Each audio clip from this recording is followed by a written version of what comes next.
پاکستان اور ہندوستان جنوبی ایشیا کے دو ہمسایہ ممالک ہیں جن کی سیاسی اور ثقافتی تعلقات کی ایک طویل تاریخ ہے۔ حالیہ دہائیوں میں دونوں ممالک میں نمایاں معاشی ترقی ہوئی ہے، لیکن ان کی معیشتوں نے مختلف راستوں پر عمل کیا ہے اور کامیابی کی مختلف سطحوں کو حاصل کیا ہے۔ ہم پاکستان اور ہندوستان کی معاشی کارکردگی اور امکانات کا تفصیل سے موازنہ کریں گے، جن میں ان کی جی ڈی پی کی شرح نمو، افراط زر کی شرح، تجارتی توازن اور مزدور منڈیوں شامل ہیں۔ گزشتہ دہائی میں پاکستان کی معیشت اوسطاً اینول 3.5% کے لگ بھگ سالانہ شرح سے بڑھ چکی ہے، جو ترقی پذیر ممالک کے لیے اوسطاً 4.5% کی شرح سے کم ہے۔ اس کے برعکس ہندوستان کی معیشت بہت تیز رفتار سے بڑھ چکی ہے، جس کی اوسط اسی مدت کے دوران ہر سال تقریباً 7% ہے۔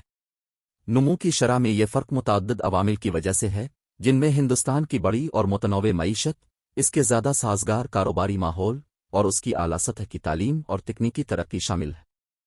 ایک اہم عنصر جس نے ہندوستان کی تیز تر معاشی نمو میں اہم کردار ادا کیا ہے وہ اس کا مضبوط مینوفیکچرنگ سیکٹر ہے۔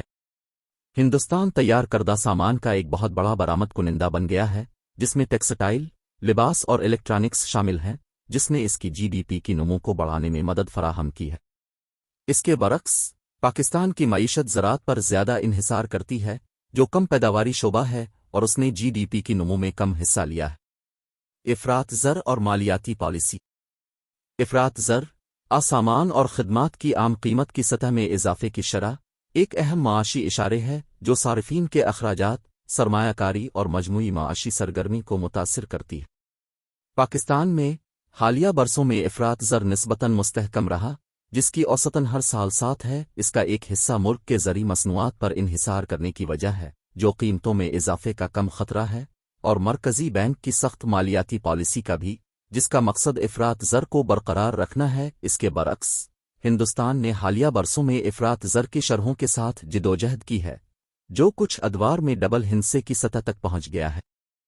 اس کی وجہ عوامل کے امتزاج کی وجہ سے رہا ہے، جس میں بڑھتی ہوئی خوراک اور توانائی کی قیمتیں، معیشت میں ساختی رکاوٹیں اور زیادہ لچکدار تبادلے کی شرح کی حکمرانی شامل ہے۔ ریزرو بینک آف انڈیا، ملک کے مرکزی بینک، نے متعدد اقدامات کے ذریعے افراط زر کو روکنے کی کوشش کی ہے، جس میں سود کی شرحوں میں اضافہ اور مالیاتی پالیسی کو سخت کرنا شامل ہے۔ تجارتی توازن اور برآمدات۔ پاکستان اور ہندوستان دونوں بڑے برآمد کنندگان ہیں۔ سامان اور خدمات کے برآمدات کے ساتھ ان کے جی ڈی پی کے نمایاں حصہ کی نمائندگی کرتے ہیں۔ پاکستان میں 2020 میں برآمدات جی ڈی پی کا تقریباً 25% تھیں، جبکہ ہندوستان میں ان کا تقریباً 15% حصہ تھا۔ تاہم دونوں ممالک کے پاس مختلف برآمدی پروفائلز ہیں۔ پاکستان ٹیکسٹائل اور لباس پر زیادہ انحصار کرتے ہیں، جبکہ ہندوستان میں ٹیکسٹائل، انجینئرنگ، سامان اور خدمات سمیت زیادہ متنوع برآمدی اڈہ ہے۔ پاکستان کا نسبتاً لارج بڑے تجارتی خسارے ہیں، جس کا مطلب ہے کہ وہ برآمدات سے کہیں زیادہ سامان اور خدمات درآمد کرتا ہے۔ اس کا ایک حصہ خام مال، مشینری اور دیگر ایندھن کے لیے درآمدات پر ملک کے انحصار کی وجہ سے ہے، جو گھریلو طور پر تیار نہیں ہوتے ہیں۔ اس کے برعکس ہندوستان میں تجارتی سرپلس ہے، اس کا مطلب ہے کہ یہ درآمد سے زیادہ برآمد کرتا ہے۔ اس کی وجہ ملک کے مضبوط مینوفیکچرنگ سیکٹر کی وجہ سے ہے، جس نے اسے عالمی تجارت کے بڑے حصے پر قبضہ کرنے کے قابل بنا دیا ہے۔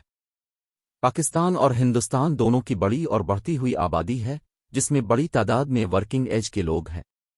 تاہم دونوں ممالک میں روزگار اور لیبر مارکیٹ میں مختلف سطحیں شامل ہیں۔ پاکستان میں بے روزگاری کی شرح نسبتاً ہائی زیادہ ہے، جو حالیہ برسوں میں 6% کے لگ بھگ منڈلا رہی ہے، جبکہ لیبر فورس میں شرکت کی شرح آبادی کی فیصد جو کام کر رہی ہے، کام کی تلاش میں ہے، نسبتاً لو کم ہے، تقریباً 60%۔ اس سے پتہ چلتا ہے کہ آبادی کا ایک اہم حصہ لیبر مارکیٹ میں حصہ نہیں لے رہا ہے، جو تعلیم، مہارت کی کمی کی وجہ سے ہو سکتا ہے۔